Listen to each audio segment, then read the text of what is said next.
Iya, sabar. Oke Bang, mungkin hari ini keputusan dari Christopher. Ya, terima kasih. Assalamualaikum warahmatullahi wabarakatuh. Salam sejahtera buat kita semua. Saya dari Sumber SMH. Ini saya yang mana pada hari ini kami dari KBRI Sumber ya, Jakarta yang beralamat Jalan Pejaten Raya nomor 78 Jakarta Selatan Pasar Minggu ya. Di mana pada hari ini kami datang menghadiri persidangan ya.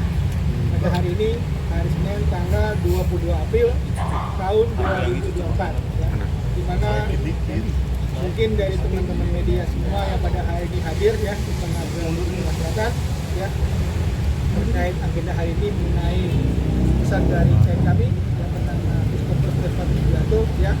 Kami sebagai penasihat hukum dari Christopher Stefan Widianto merasa kecewa ya atas penyampaian daripada majelis hakim terkait ya agenda hari ini yaitu pembacaan putusan ya. Itu yang kami sayangkan pada kesempatan hari ini. Kenapa kecewa Bang? Ya, kembali lagi ya kenapa kami kecewa ya. Kita flashback lagi ya terkait masalah ini kan berawal daripada adanya suatu perjanjian sewa menyewa ya antara ya klien kami yang bernama Christopher Stefanus Widianto ya dengan saudari Jessica Iskandar ya. Namun kenyataannya ya pada kesempatan hari ini ya kami tidak lihat itu ya terkait adanya penyampaian dari majelis hakim ya terhadap ya si pelapor pada saat itu yang melaporkan klien kami yang bernama Christopher Stefanus Widianto itu tidak disampaikan ya. Padahal kan di awal itu kan si pelapornya siapa? Yaitu si Setio Jatmiko Prabowo Putra ya. Seharusnya merasa menjadi korban itu siapa? Setio, bukannya Jessica menjadi korban kita ya. Dan ini kenapa majelis hakim masih ya menyampaikan terkait adanya ya kerugian daripada Jessica Iskandar. Nah, kami juga merasa kaget, aneh buat kami. Seharusnya menjadi korban itu siapa? Si Setio sebagai si pelapor. Nah ini kami kecewa, seharusnya ini ya klien kami hari ini bebas sebebas-bebasnya itu. Tapi kenapa klien kami di sini dipaksakan ya terkait pidananya, kan aneh. Padahal di sini jelas-jelas adanya suatu perjanjian sewa menyewa. Jadi di mana ranahnya? Dan ingat loh, pada saat penyampaian dari majelis hakim ini kan kita juga kaget. Ya, mobil itu kan bukan dijual, dititipkan ya sama saudari Komang pada saat itu. Dan ini juga sudah disampaikan di persidangan pada saat itu. Bukannya dijual, aneh kenapa jadi dijual? Kan lucu. Nah, terkait juga terkait terhadap pasal yang disampaikan ini juga kita kaget lagi di sini. Kenapa jadi pasal 378? Bukan pasal 372 penggelapan. Kan aneh menurut kami. Yang seharusnya ya majelis hakim di sini cermat dalam mengambil putusan, ini enggak. Jadi kami merasa kecewa hakim pada saat ini ya masih dalam dalam mengambil putusannya ini masih ragu-ragu. Tadi kemana ya? Ya, nggak adanya keyakinan. Ini kami sangat sayangkan terkait masalah ini. Itu saja. Karena gini loh, karena si Christopher Stefanus Widianto ini adalah sebagai komisaris daripada PT Trip ID, ya kan? Dan dia juga menyampaikan juga terkait masalah ini ya kepada klien dia punya rekanan bisnisnya bahwa mobil ini ya, yang dia sampaikan ini adalah titipan ya. Jadi apapun yang dititipkan di PT TPID ini ya, komisaris ya dalam hal ini bisa juga untuk mengambil suatu kepastian ya untuk ke depan ya terkait mobil yang memang ada di PT TPID sendiri kan gitu. Nah terkait masalah ini kan kita juga tadi sempat sangat kaget juga ya kenapa jadi masalah mobil yang dititip gitu loh, yang ternyata katanya dijual sama saja. Ini hanya titipan saja, gitu loh. Ada transaksi bang Ya. di transfer ke warehouse. Nah, terkait masalah adanya transaksi transparan itu, ya ini kan karena ada apa namanya dari klien kami sendiri, ya terkait masalah pada saat itu, ya memang lagi dia untuk membutuhkan suatu dana, ya makanya dia coba untuk menyampaikan itu terkait masalah mobil tersebut kan gitu, tapi bukan dijual, gitu loh, hanya untuk disampaikan untuk pinjaman dana kepada Komang. Nggak ada yang Semacam itulah namanya. Titip, bukan dijual. kalau titip nggak ada transaksi Ya, bang. makanya kan itu kembali lagi sama si Komang ke Pak Widianto gitu terkait mobil itu titip gitu nantinya. Dan di mana nanti kalau memang uang yang memang dia pegang sama Pak Widianto ini nanti kan akan dikembalikan lagi ke Komang. Ini itu. Bukan dijual mobil ini. Ini makanya kami kaget pada saat ini penyampaiannya. Tapi mereka memang katanya titip bukan jual. Perjanjian itu titip ya, bukannya perjanjian jual beli mobil. Kenapa hakim mengira mobil? Makanya kita kaget, kenapa ada perjanjian jual beli mobil di sini.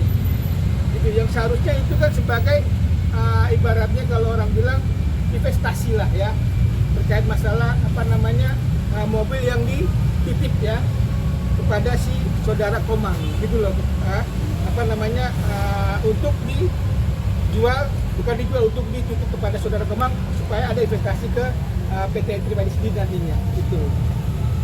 Coba dulu Pak sendiri bagaimana? Mungkin topik bisa Topik. Tentunya keputusan hari ini kami sangat-sangat kecewa dan terbukti bahwa jaksa penuntut umum dia tidak bisa membuktikan dakwaannya sendiri, dan berdasarkan putusan hakim tadi, putusan hakim mempermalukan dakwaan jaksa, mempermalukan jaksa penuntut umum pada hari ini, karena dakwaan jaksa penuntut umum kemarin adalah pasal 372 yaitu penggelapan, tetapi hukumannya divonis pasal 378 penipuan. Mungkin berbeda nih, artinya mempermalukan jaksa sendiri. Dan juga kami yakin bahwa klien kami ini ada indikasi ya dikorbankan atau ditumbalkan oleh pimpinan, karena posisinya CSB ini, klien kami ini bukan seorang pimpinan, ada pimpinannya yaitu direktur utama yang berinisial AE, seharusnya dia yang bertanggung jawab. Dan ada beberapa kejanggalan di dalam kasus ini. Saya akan menguraikan atau saya akan mengungkapkan di sini kejanggalan itu. Yang pertama, CSB divonis tadi adalah penipuan. Kita lihat dulu background dari CSB atau latar belakang dari CSB, klien kami. Dia sudah bertahun-tahun menjadi pengusaha. Sebelum bekerja sama dengan Jessica Iskandar, dia sudah menjadi pengusaha, dia sudah menjadi pebisnis muda di Bali. Dan kita tahu kalau bisnis ada untung, ada rugi. Itu adalah hal yang biasa, hal yang wajar. Ada untung, ada rugi. Tetapi Jessica Iskandar ya tidak berlebihan jika saya menyebutkan Jessica Iskandar adalah pebisnis pemula yang belum dewasa. Kenapa? Karena dia hanya ingin untungnya saja, dia tidak menerima kerugian. Padahal pada saat itu tahun 2022 itu kita mengalami zaman Covid.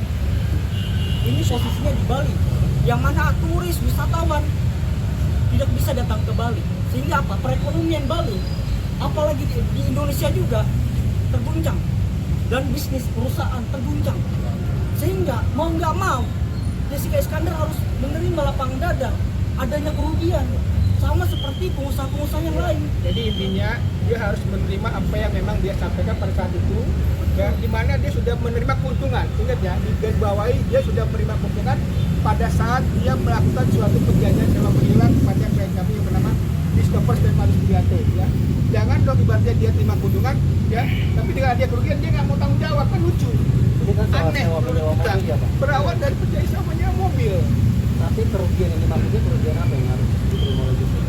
Nah, ini makanya kita tadi jadi bingung juga kenapa kok yang disampaikan sama Mas Hakim ini kok terkait adanya jual beli mobil kan gitu. Ini kan nggak ada ke situ. Oke, terus menyangkut dengan investasi yang tadi disampaikan itu, apakah pihak ketiga waktu CSD melakukan transaksi? Atau dulu. Terkait masalah ada tidak tahunya dia, ya kan, terkait masalah investasi, ya, karena klien kami di sini sebagai komisaris ya, yang mempunyai kewenangan juga ya terhadap usahanya ya, di PT TPI-nya, makanya di sini dia coba menyampaikan bahwa segala sesuatu yang memang ya berdasarkan atas perjanjian sewa menyewa itu disampaikan untuk dijaminkan atau diinvestasikan terhadap ya di dalam usahanya itu. Jadi semuanya ya barang-barang yang ada di perusahaan TPD itu ya mengenai mobil segala macam yang bukan punya Jessica doang, yang mungkin ada pihak lain itu ya, itu hanya sebatas investasi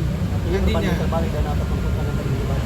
Terbalik ini kami sangat sayangkan, makanya kami juga sangat kecewa kenapa terkait pasal ini ya, pasal yang disampaikan sekarang itu pasal 378 ya. Boleh aja pasal alternatif itu yang mana yang harus disampaikan. Alasan tadi abang tidak menyampaikan keberatan depan hakim menunggu satu minggu. Kalau tadi kami coba berkonsultasi kepada Christopher Stefanus Sugiarto ya terkait putusannya yang disampaikan oleh Majelis Hakim ya, yang mana dari klien kami ini ya, kami merasa keberatan adanya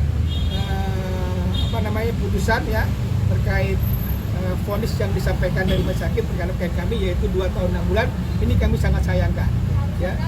Seharusnya klien kami itu bebas dari segala tuntutan ya yang disampaikan oleh jaksa penuntut umum. Karena kenapa?